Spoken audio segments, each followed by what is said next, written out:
انہوں نے اتنا اس کو پھر جھوٹ کا پلندہ، جس طرح یہ جھوٹ بولتے ہیں اور جس طرح یہ سوشل میڈیا پہ ہر وقت فیک چیزیں کرتے ہیں، ادھر بھی ایک فیک کیس بنایا اس سب چیز کو دبانے کے لیے کہ جی وہ ہمارا ایک ریاست مدینہ کو جو ہم نے خول چڑھایا ہے اپنے اوپر، وہ کہیں نہ ہم ایکسپوز ہو جائیں۔ اللہ معافی دے، اللہ تعالیٰ اندر کے حالات جانتا ہے، لیکن میرے خیال میں یہ ہم ایک بہت بڑے عذاب سے جو ہے نا اللہ تعالیٰ نے بچایا ہے۔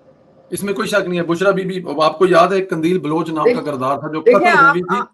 آپ نے دیکھیں وہ جو مریم نواز صاحبہ ہیں، ان کو ڈیتھ سیل میں جب رکھا ہے جی تو کیمرے لگائے گئے، اور وہ کیمرے جو تھے وہ سارے پی ایم ہاؤس میں، عمران خان کے اپنے دفتر میں ان کو ساری وہ چیزیں پہنچتی تھیں۔ اور مریم نواز کی دیوار کمرہ جو تھا وہ دیوار کے ساتھ تندور تھا جہاں پہ پوری جیل کی روٹیاں بنتی تھی جی، اور ساتھ وہاں پہ اندر ہی ان کا باتھ روم غسل خانہ تھا۔ اور کتنے افسوس کی بات ہے کہ یہ اس طرح کی انہوں نے حرکتیں کی۔ آج یہ ساری چیزیں اسی لیے مکافات عمل ہے پرویز، میں تو کہتی ہوں کہ جتنا ظلم انہوں نے کیا وہ آج ان کے سامنے آ رہا ہے سارا، وہ ان کے سامنے آ رہا ہے۔ آخری سوال جی، بالکل میرا آخری سوال تھا، لیکن یہ کوئی بڑا امپورٹنٹ تھا آپ سے ڈسکس کرنے کے لیے کیونکہ آپ اس وقت ایم پی میں تھی۔ آخری سوال جی، الیکشن ہونے جا رہے ہیں، آج آفیشلی آخری دن ہے موجودہ حکومت کا۔ بہت بڑی کامیابی سمجھتا ہوں کہ جس طرح وزیر اعظم صاحب آج گارڈ آف آنر لے رہے ہیں، اللہ کرے کہ ہر آنے والا وزیر اعظم اسی طرح گارڈ آف آنر لے کر جائے۔ کتنا ایک تو یہ جو عرصہ ختم ہوا اس میں پاکستان کو بچایا گیا، اس سے ہم ذکر کر چکے ہیں۔ اب آنے والے دنوں میں کس کی حکومت بنتی دیکھ رہی ہے؟ الیکشن میں کون سی پارٹی کامیاب ہو رہی ہے؟ میاں صاحب کب واپس آ رہے ہیں؟ مطلب کب یہ گہما گہمی شروع ہونے والی ہے؟ کیا نظر آ رہا ہے آپ کو؟ دیکھیں ایک تو آپ کو مبارک ہو کہ جو ہماری 5 سال کا ٹینیور ایک کانسٹیٹیوشنلی جی ہماری جو ہے وہ پورا کمپلیٹ ہوا، اور جی اب ہم ایک بڑے جمہوری طریقے سے ہم آگے بڑھ رہے ہیں۔ ہماری اب کیئر ٹیکر گورنمنٹ آ جائے گی، اور اس کے بعد انشاءاللہ مجھے تو کوئی ابہام نہیں ہے، الیکشنز کی طرف ہی ہم بڑھ رہے ہیں۔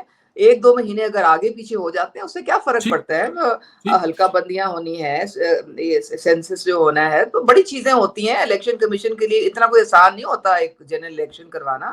تو انشاءاللہ تعالی آپ دیکھیں گے کہ میاں صاحب بھی آئیں گے، لیکن میاں صاحب جو ہے وہ آئیں گے بالکل جب الیکشن اناؤنس ہو جائیں گے تو پھر وہ لیڈ کریں گے الیکشن کیمپین۔ انشاءاللہ تعالی آپ دیکھیں گے کہ لوگوں کے دلوں میں ابھی بھی بہت محبت ہے میاں نواز شریف کے ساتھ، کیونکہ وہ ان کو اپنا اصل لیڈر جو ہے وہ مانتے ہیں، اور وہ آج بھی جو ہے وہ ان کو بہت زیادہ یاد کرتے ہیں۔ تو الیکشن سیناریو یہ ہوگا کہ ہر پارٹی، ابھی تو یہ اکٹھے تھے نا، مطلب ایک حکومت میں سب اکٹھے بیٹھے تھے، لیکن الیکشن میں ہر پارٹی جو ہے اپنے پلیٹ فارم سے خود الیکشن لڑے گی۔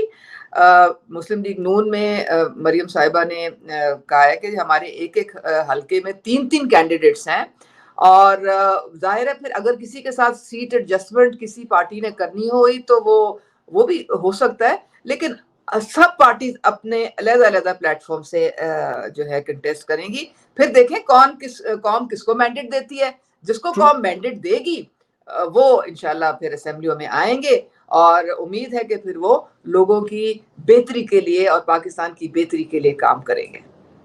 یہ پھر انڈائریکٹ ڈائریکٹ آپ مسلم لیگ نون کا نام لے رہے ہیں کیونکہ یہ سارے کام تو وہی کر سکتے ہیں۔ اللہ تعالیٰ کی ذات آپ خوش رہیں، آباد رہیں، ہمیشہ آپ اتنا پیار اور محبت دیتے ہیں، جب سے آپ ریکویسٹ کی جائے اپنے قیمتی وقت سے ٹائم نکالتے ہیں۔ دیکھیں نا وہ اب آپ نے وہ دیکھا ہوگا مریم نواز وہ مگ پکڑ کے بیٹھی ہیں، شیر ایک باری فیر، تو انشاءاللہ تعالی مجھے کچھ یہی صورتحال لگ رہی ہے۔